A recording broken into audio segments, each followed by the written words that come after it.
Okay Praise the Lord. Okay. Praise so இன்னைக்கு topic நமக்கு என்ன இருக்குது? படிச்சிருக்கீங்களா? இன்னைக்கு இந்த ரிஃப்ளெக்ஷன் ஏதாவது படிச்சிங்களா?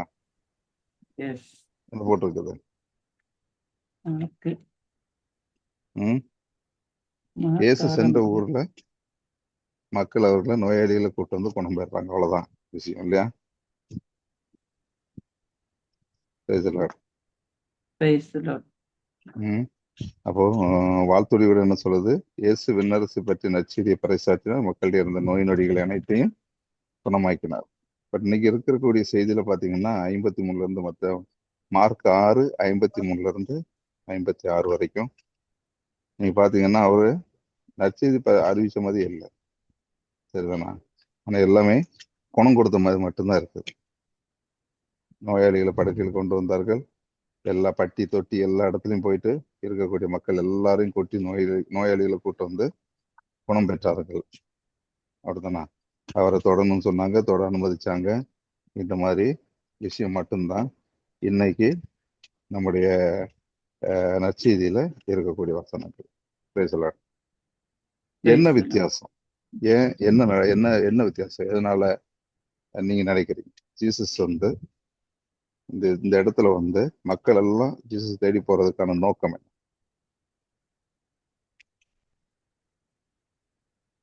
அன்மியூட் பண்ணி சொல்லலாம். ஜீசஸ் தேடி போறதுக்கான நோக்கம் என்ன? அதிசயங்களை பார்த்துட்டாங்க, அதனால அவங்கள ஏசப்பாவை தேடி போயிட்டு இருக்காங்க. ஓகே, பேசுறோம். அப்போ அதிசயங்கள் நடக்கிறதுனால ஜீசஸ் தேடி போறாங்க. ஒருவேளை ஜீசஸ் அதிசயம் செய்யல அப்படின்னு சொன்னா தேடி போவாங்களா? மக்கள் யாரும் கண்டுக்க மாட்டாங்க, அப்படித்தானே? அப்போ இன்னைக்கு ஒவ்வொரு மினிஸ்டர் நடக்கணும் அப்படின்னு சொன்னா அந்த மினிஸ்ட்ரியில அற்புதம் அதிசயம் நடந்தாதான் இந்த மினிஸ்ட்ரிக்கு இன்னைக்கு மக்கள் வர்றாங்க. பாருங்க, எங்கேயாவது அற்புதம் நடக்குன்னா அந்த மினிஸ்ட்ரியில தான் பயங்கரமான கூட்டம் இருக்கும் இல்லையா? நீங்க எங்க வேணாலும் பாருங்க, வேர்ல்ட்ல எந்த பக்கம் எடுத்து பாருங்க. அப்ப இது எதை நமக்கு வெளிப்படுத்தும்? இன்னைக்கு நற்செய்தி நமக்கு எதை வெளிப்படுத்தும்?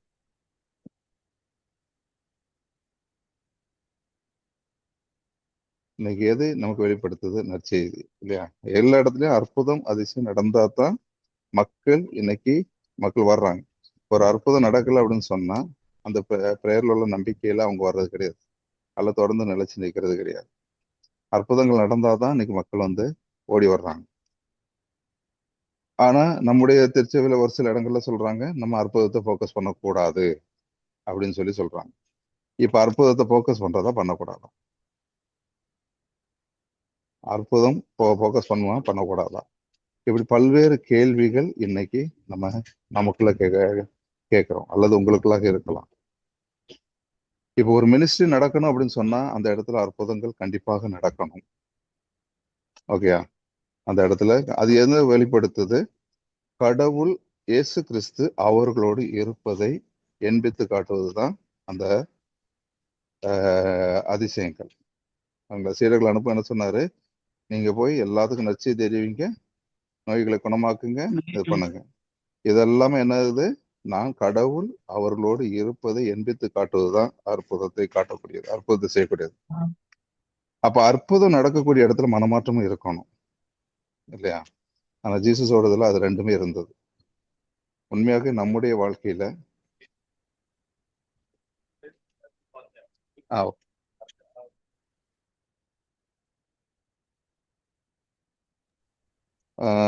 அவருடைய வாழ்க்கையில் நீங்க பாத்தீங்கன்னா, ஜீசஸோட வாழ்க்கையில் நீங்க பாத்தீங்கன்னா என்ன நடந்தது? அவர் சென்ற இடங்கள்ல அவருடைய நோக்கம் அற்புதத்தை செய்வதில்லை. அவருடைய நோக்கம் கடவுளுடைய பாதத்துல எல்லா ஆன்மாக்களையும் கூட்டி கொண்டு சேர்க்கணும், எல்லாரும் உண்மையை அறிந்து கொள்ள வேண்டும், உண்மையான கடவுளை அறிந்து கொள்ள வேண்டும் என்பது. ஆனா அவரிடத்திலிருந்து அற்புதம் வெளிப்பட்டது. இப்போ இன்னைக்கு நம்முடைய வாழ்க்கையில நாமும் இயேசுவை போல ஒவ்வொரு அன்னைக்கு கடவுள் நமக்கு கொடுக்கக்கூடிய அழைப்பு. இது முடியுமா? இப்படி ஒரு காரியம் நடக்குமா? நம்ம ஒரு காரியம் சொல்றோம், நம்பிக்கையினால இன்னைக்கு நம்ம எல்லாம் செய்யணும் அப்படின்னு நினைச்சிட்டு செஞ்சிட்டு இருக்கிறோம் இல்லையா? நம்பிக்கை நிச்சயமாக நமக்கு விடுதலை கொடுக்குது. அதை விட மேலானது, நாம போய் நின்னாலே அங்க என்ன நடக்கணும்? அற்புதம் நடக்கணும், அப்படிதானா? நாம போய் நின்னாலே அங்க அற்புதம் நடக்கணும். அந்த அளவுக்கு இருக்கணும் அப்படின்னு சொன்னோம்னா நம்முடைய நம்பிக்கையின் ஆழம் மட்டுமல்ல, நாம் பரிசுத்தமாக கடவுளோடு இணைந்து இருப்பது மிக மிக அவசியம்.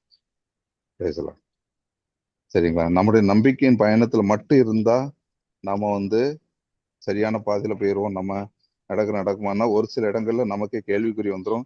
ஏன் இந்த அற்புதம் நடக்கல, ஏன் இந்த நான் ஜெபிச்சா நடக்கல அப்படின்னு சொல்லி ஒரு சில சந்தேகங்கள் நமக்குள்ளே சாத்தம் போட்டு குழப்பி, ஓகே, நம்மளே நம்பிக்கையில ஊழியர்களை ஒரு பின்தக்க வைக்கக்கூடிய ஒரு நிலை கொண்டு போயிடுவாங்க. ஆனா அதே நேரத்துல உங்கள் நம்பிக்கை கடவுள் மீது வைத்து நீங்க உங்களுடைய வாழ்க்கை பரிசுத்தமாக ஆக என்ன நடக்கும்? உங்களுடைய நம்பிக்கையின் ஆழம் ஒருபோதும் அசையாது. ஆனா என்ன நடக்கும்? அங்க அற்புதம் ஆட்டோமேட்டிக்கா நடக்கும். சரிதானா? அப்போ ஜீசஸுடைய உடல், அதாவது ஆடையை தொட்டு ஒரு பெண்மணி குணமடைஞ்சா அப்படின்னு சொன்னாங்கன்னா, ஜீசஸ் அந்த இடத்துல ஒரு நம்பிக்கை வச்சுட்டு எதுவும் சொல்லவே இல்லை. அதுதானா? அந்த பெண்ணுடைய நம்பிக்கையினால அது குணமாஞ்சாங்க. அப்ப வல்லமை எங்கிருந்து வெளிப்பட்டது? ஜீசஸ்ல இருந்து வெளிப்பட்டது. அப்ப இன்னைக்கு ஜீசஸை உள்வாங்கி இருக்கக்கூடிய நம்மிடத்திலிருந்து அந்த வல்லமை வெளிப்படும். இதெல்லாம் பார்த்துட்டு தான் மக்கள் ஓடி போறாங்க. எல்லாருமே ஓடி ஜீசஸ் வந்திருக்கிறாரு என்று இவரை அடையாளம் கண்ட உடனே எல்லாம் ஓடி போறாங்க. ஒவ்வொரு இடங்களும் ஓடி போய் நோயாளிகள் தான் கூட்டு வர்றாங்க. ஓகேங்களா? நோயாளிகளை கூட்டு இது பண்றாங்க. அப்ப நம்ம இன்னைக்கு நாம ஒரு கிறிஸ்தவனாக நம்ம நடக்கணும் அப்படின்னு சொன்னோம்னா, நாம் இயேசு கிறிஸ்துவின் மனநிலை நமக்குள்ளாக இல்லாத போது, இயேசு கிறிஸ்துவை நாம் உள்வாங்கி நடக்காத போது, இயேசு கிறிஸ்துவை போல் என்னுடைய வாழ்க்கையில் மாற்றம் இல்லாத போது, நம்மளால எப்பொழுதும் ஒரு போராட்டத்தில் தான் உட்கார்ந்துருப்போம். ஓகேங்களா? நம்முடைய எப்படி பிரதர் என்னுடைய குடும்ப வாழ்க்கையில அல்லது என்னுடைய வாழ்க்கையில நான் எப்படி பயணிக்க முடியும்? இது முடிகிற காரியமா? எனக்கு எவ்வளவு போராட்டங்கள் இருக்குது, என்னுடைய வாழ்க்கையில எவ்வளவு பிரச்சனைகள் இருக்குது, என்னோட வாழ்க்கையில இதெல்லாம் இருக்குது. Is it possible? என்னுடைய வாழ்க்கையில இது நடக்கக்கூடிய விஷயமா? ஜீசஸ்க்கு இல்லாத போராட்டமா? யோசிச்சு பாருங்க. ஜீசஸ் வாழ்க்கையில அவருக்கு இல்லாத போராட்டமா, அவருக்கு இல்லாத நெருக்கடிகளா நம்ம சந்திக்கிறோம். அவரை கல் எடுத்து அறிஞ்சு மலையில இருந்து தள்ளி உடனெல்லாம் தள்ளி கொண்டு போறாங்க. அப்படிதானா? அப்ப அவருக்கு இல்லாத போராட்டமா? அவர் எங்கெல்லாம் குற்றம் கண்டுபிடிச்சு அவரை கொல்வதுன்னு பாக்குறாங்க, எப்படி சட்டத்தின் கீழே மாட்டி விடுறதுன்னு பாக்குறாங்க, எப்படி திருச்சட்டத்தின் கீழே மாட்டி விடுறதுன்னு பாக்குறாங்க. அப்ப எல்லா விதமான போராட்டம். இது மட்டுமல்ல, ஏகப்பட்ட போராட்டங்கள் குடும்ப வாழ்க்கையில இருக்கு அவருக்கு. ஓகேங்களா? அவருடைய பெற்றோர்கிட்டயே அவரை தவறாக பேசக்கூடிய சூழ்நிலைகள், அல்லது அவருடைய உறவினர்களே அவரை வெறுக்கக்கூடிய சூழ்நிலைகள், அவருடைய சகோதரர்களே அவரை கொல்ல வேணும், அவர் சாகணும் அப்படின்னு நினைத்து அவரை தூண்டக்கூடிய சூழ்நிலைகள். அவருக்கு இல்லாத போராட்டம், அவருக்கு இருந்த அந்த சூழ்நிலைகள் இன்னைக்கு நம்ம பெரிய அளவுக்கு சந்திக்கிறது கிடையாது. நல்லா தெரிஞ்சுக்கணும். அவர் சந்தித்ததுல நம்ம பெரிய அளவுக்கு நம்முடைய இருக்கக்கூடிய போராட்டங்கள் கிடையாது. அப்ப அவர் அந்த இடத்துல அவரால் பரிசுத்தமா வாழ முடிஞ்சது, அவர் அந்த இடத்துல கடவுளோடு இணைஞ்சு வாழ முடிஞ்சது அப்படின்னு சொன்னோம்னா, ஏன் என்னால முடியாது? அவர் கடவுள் அப்படின்னு உடனே அடுத்த கேள்வி இது வரும். அவர் கடவுளா இருந்தாரு, அதனால அவருக்கு அந்த மாதிரி இருந்தாரு? இல்லை, அவர் கடவுள் என்ற நிலையை வரிந்து பற்றி கொள்ளவில்லை. அவர் கடவுள் என்ற நிலையை வரிந்து பற்றி கொள்ளவில்லை. மாறாக அவர் முழுமையாக மனிதனுடைய இயல்பில், மனிதனுடைய மனநிலையில், மனிதனை போல முழுமையாக உங்களைப் போலும் என்னை போலவும் தான் இருந்தார். அப்படி என்றால் அவரால் முடிந்தது என்றால் ஏன் நம்மால் முடியாது? ஏன் என்னோட குடும்ப வாழ்க்கையில என்னால கடவுளை போன்று இணைந்து பரிசுத்தமாக வாழ முடியாது? முடியுமா? முடியாதா? முடியும். அப்படிதானா? முடியும். இதுதான் உண்மையான கிறிஸ்தவ வாழ்க்கை. நம்ம வாழ்க்கையில என்னென்னமோ எவ்வளவு நீங்க போனாலும் பாருங்கள, நம்முடைய வாழ்க்கையில போராட்டங்கள் இருக்கும். போராட்டங்கள் மத்தியில தான் வாழ்க்கை.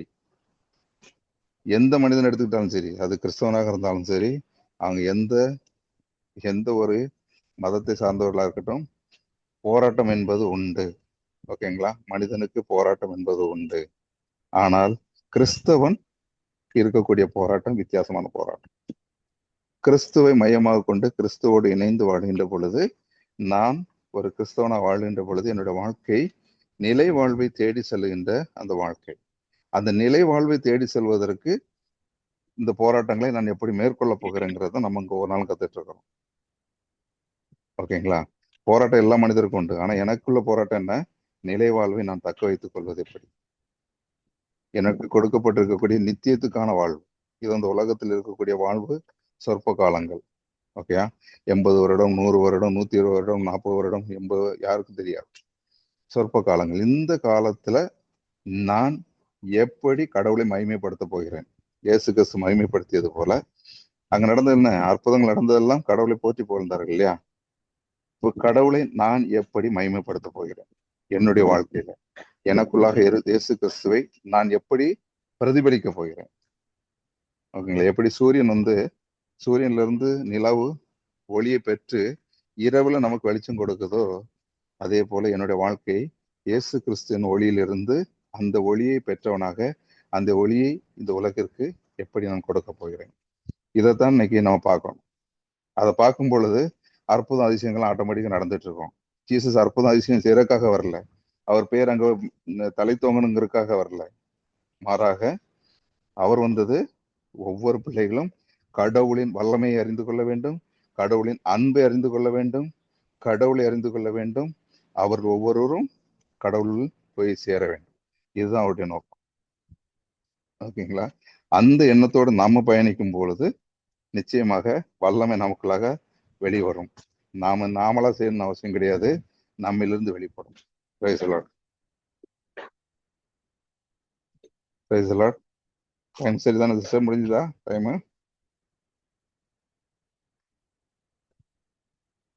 மியூட்ல இருக்கீங்க சிஸ்டர்.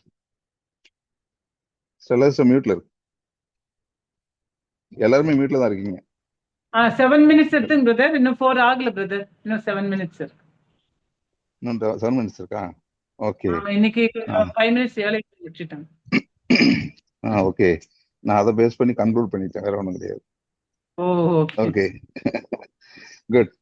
Price the Lord. ஓகேங்களா? சரி, நம்முடைய நோக்கம் தயவு செய்து புரிஞ்சுக்குங்க. ஒவ்வொருத்தரும் நம்ம என்ன நினைச்சிட்டு இருக்கோம்னா, நான் இன்னைக்கு எப்படி இருக்கிறேன்? குடும்ப வாழ்வுல இருக்கிறேன். எனக்கு எப்பவுமே போராட்டத்திலிருந்து வர்றது, அல்லது இந்த போராட்டத்திலிருந்து வெளியே வந்தா போதும் அப்படின்னு நினைக்காதீங்க. ஓகேங்களா? இது டெம்பரரி சொல்யூஷன். இது நம்ம நான் ஏற்கனவே சொல்லியிருக்கிறேன். வழியோடு விதைக்கப்பட்ட விதை போல அப்படியே இல்ல பாறைகளுக்கு இடையில விழுந்த விதை போல கொஞ்சமா வளர்ந்துட்டு அன்னைக்கு மட்டும் இருந்துட்டு அதுக்கப்புறம் ஓடி போயிடும். அதுக்கப்புறம் அடுத்த பிரச்சனை வரும்போது விழுந்து போயிடும். ஆனா நம்ம என்ன பண்றோம்? எனக்குள்ள கிறிஸ்து இருக்கிறார். பவுல் சொன்னார் எங்கேயாவது? பவுல் சொல்லியிருக்கிறாரா? வாழ்வது நான் அல்ல, என்னில் இயேசுவே வாழ்கிறான்னு சொல்லிட்டு கலாத்தியர் 2:20 ரொம்ப சூப்பரா சொல்லியிருப்பார். அவரால் எவ்வளவு கான்பிடண்டா சொல்ல முடிஞ்சு? அவர் ஒரு மனுஷன் தானே. இஸ் ஆல்சோ நம்மளை போலதானே ஒருத்தர் மனுஷன் தானே வரும் இல்லையா? அவரால் எப்படி கான்பிடண்டா அந்த மாதிரி சொல்ல முடிஞ்சது? அவர் சொல்றாரு, இன்னொரு வார்த்தை சொல்றாரு பாருங்க, நான் நல்லதொரு போராட்டத்தை ஓடினேன், அதுல விசுவாசத்தை காத்து கொண்டேன். பாருங்க, அவர் என்ன சொல்றாரு? விசுவாசத்தை காத்து கொண்டேன், அப்படிதானா? அத இனி எனக்காக வைத்திருக்கக்கூடிய ஒரு நிலை என்ன? வெற்றி வாகை. எனக்கு இந்த வாகை ஒண்ணு வைக்கப்பட்டிருக்குன்னு சொல்லி சொல்றாரு. அப்ப எந்த அளவுக்கு ஒருத்தர் கான்பிடண்டா டிக்ளேர் பண்ண முடியுது? எவ்வளவு கான்பிடண்டா டிக்ளேர் பண்ணாரு பாருங்க. அவரு தன்னுடைய நாவல அறிக்கையிடுறாரு. Is declaring it. எனக்கு இருக்குதுன்னு கான்பிடண்டா சொல்றாரு. அப்ப அந்த கான்பிடன்ட் எங்கிருந்து வந்தது? நீங்க பரிசுத்தமா கிறிஸ்துக்குள்ளாக கிறிஸ்துவை போல வாழ ஆரம்பிங்க. இந்த இது உங்களுக்கு தெளிவா தெரியும். தெளிவா உங்களுக்கு நீங்க என்ன பண்றீங்க, என்ன பண்ணிட்டு இருக்கீங்க, என்ன பண்ண போறீங்க, எல்லாமே உங்களுக்குள்ள ஒவ்வொரு நொடி பொழுதுலும் சொல்லிட்டே இருப்பார் கடவுள். Price the Lord. புரியுதுங்களா? அப்ப நாம இது கிறிஸ்துக்குள்ள வரும்பொழுது போராட்டங்கள் கண்டிப்பா இருக்கும். சகோதர சகோதரிகள் மறந்துடாதீங்க. போராட்டம் எனக்கு அந்த போராட்டம், இந்த போராட்டம், கடன் பிரச்சனை, நோய் பிரச்சனை, கவலைப்படாதீங்க. இட்ஸ் டெம்பரரி, கொஞ்ச நாள். ஓகேங்களா? கடவுள் சொல்றாரு, உன்னுடைய திராணிக்கு மேலாக நான் உனக்கு சோதனை தர்றதில்லை, அனுமதிக்கிறதில்லைங்கிறாரு. I will not allow you. உனக்கு எவ்வளவு தாங்கும். அப்போ ஹி நோஸ், உங்களோட கெப்பாசிட்டி அவருக்கு தெரியும். அப்போ இந்த இடத்துல அந்த கெப்பாசிட்டியை நீங்க ஓவர் கம் பண்றதுதான் உங்களுக்கு. இன்னைக்கு நிறைய பேருக்கு நமக்கு தெரியல என்னுடைய கெப்பாசிட்டி என்னன்னு சொல்லி. எனக்கு இதை ஓவர் கம் பண்றதுக்கான வல்லமை கொடுத்துருக்குறாங்கிறது தெரியல. அதனாலதான் என்ன பண்றோம்னா விழுந்து விழுந்து அதுல உட்காந்து அழுதுட்டு இருக்கிறாங்க. நிறைய மக்கள் விழுந்து விழுந்து அழுதுட்டு இருக்கிறோம். They are crying. என்னால முடியல, ஐ கான் டூ இட், என்னால முடியாது. ஓகேங்களா, என்னால முடியாது, என்னால இது பண்ண முடியாது. அவங்க அழு ஒருத்தங்க அழுதுட்டாங்கன்னா ஒருத்தருடைய கண்ணுல கவலைனாலேயோ அல்லது முடியாதுங்கிறதுனாலயோ நான் ஒன்றுக்கும் உதவாதவன் நினைச்சு கண்ணுல கண்ணீர் வந்துச்சுன்னா முதல் காரியம் நம்முடைய நம்பிக்கை அழிஞ்சு போச்சுன்னு அர்த்தம். ஓகேங்களா, நம்முடைய நம்பிக்கை அழிஞ்சு போச்சு. Praise the Lord. அது பாவம்னு சொல்லி இருக்குது. சிஸ்டர்ஸ் பிரதர்ஸ், நம்ம எப்போ நம்பிக்கை இல்லாம இருக்கிறோமோ அது பாவம். ஓகேங்களா, அப்ப நம்ம நிலையே கடந்து வராத பொழுது பரிசுத்தமா எங்க போறது இல்லையா? நிலையை நம்மளால கடந்து வரலன்னா பரிசுத்தம் எங்க போறது? சொல்றாரு, ஒரு இறைவனுடைய வார்த்தை சொல்லுது, இன்னைக்கு நிறைய பேர் குழந்தைகளை வச்சுட்டு பிரச்சனை. என்னுடைய குழந்தைங்க இப்படித்தான், மாற மாட்டாங்க, இது பண்ண மாட்டாங்க, அவங்க வாழ்க்கை அப்படித்தான். யார் சொன்னது? ஏன் நீங்க டிக்ளேர் கொடுக்குறீங்க? நீங்க ஏன் டிக்ளேர் பண்றதுக்கு நீங்க யாரு? கடவுளுடைய பிள்ளை மாறாதுன்னு சொல்லி டிக்ளேர் பண்றதுக்கு நீங்க யாரு? உங்களுடைய பிள்ளையா? அவங்க உங்களுடைய பிள்ளையா?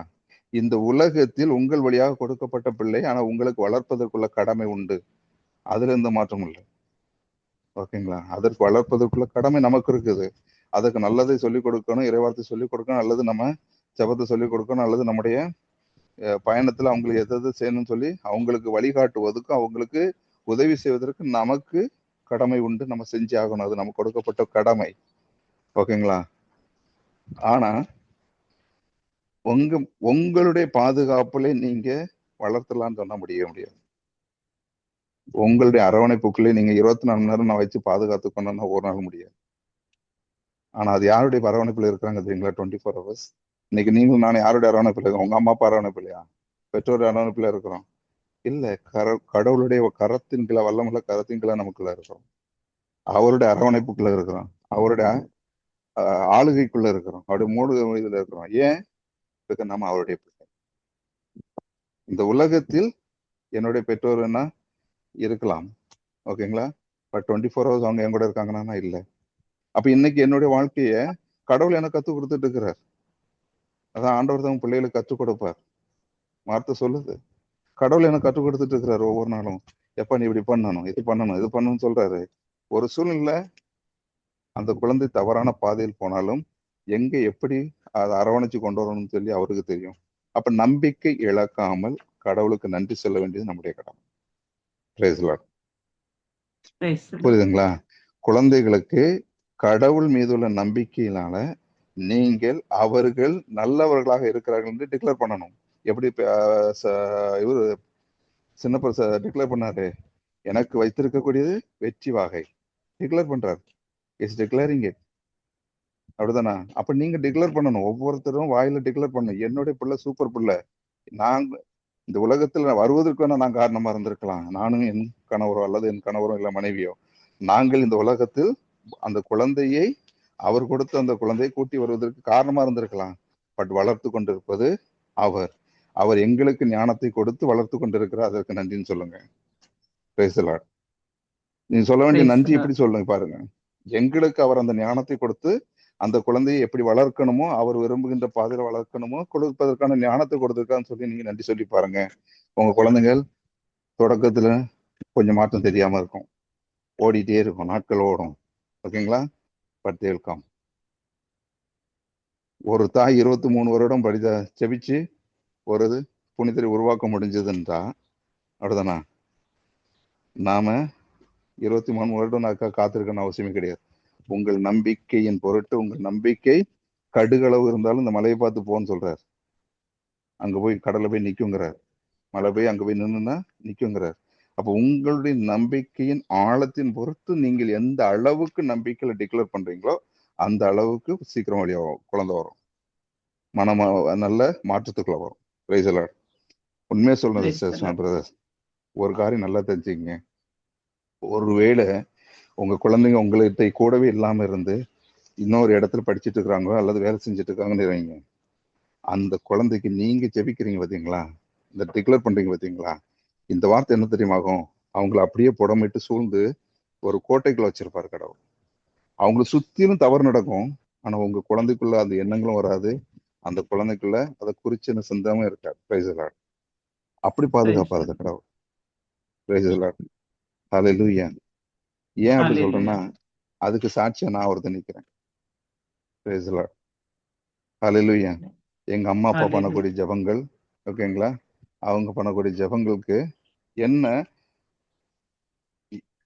சில காரியங்கள் சொல்லக்கூடாது, பட் அந்த ஒரு சுச்சுவேஷன்ல நான் இருந்த இடத்திலும் கடவுள் என்ன அப்படி பொன் போல பாதுகாத்து ஒரு தவறு செய்யாதபடி என்னை அரவணைச்சு கொண்டு வந்தார் வெளியே. ஹalleluya. இதுதான் கடவுளுங்க, இதுதான் கடவுள். உங்களுடைய செபம் உங்க பிள்ளைங்களுக்கு வாழ்வு கொடுக்கும், உங்க குடும்பத்தை பாதுகாக்க முடியும்.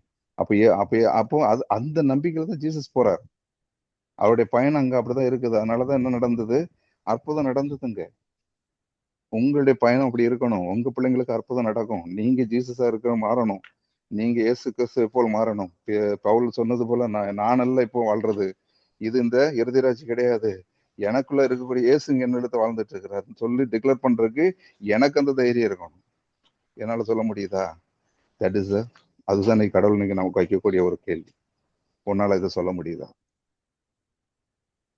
எனக்குள்ள நான் இறுதிராஜ் அல்ல, நான் கிறிஸ்து, என் இயேசு கிறிஸ்து என்னில் இருக்கிறான்னு சொல்லி என்னால வெளியே போய் சொல்ல முடியுதா? என்னால இந்த இடத்துல உங்க முன்னாடி சொல்ல முடியுதா? ஓகேங்களா? I am declaring in the name of Jesus. நான் அல்ல, என் கிறிஸ்து எனக்குள்ளாக வாழ்கின்றார். நான் கிறிஸ்துவின் ஒளியாக இருக்கிறேன். ஆமென். நீங்களும் அதை ஒவ்வொருவரும் உங்க வாழ்க்கையில கிறிஸ்துவின் ஒளியாக இருந்து இந்த உலகிற்கு ஒளி கொடுப்போம். Amen. Praise the Lord. Amen. Praise the Lord. Thank you. Okay, time கரெக்டா சிஸ்டர்? Yes.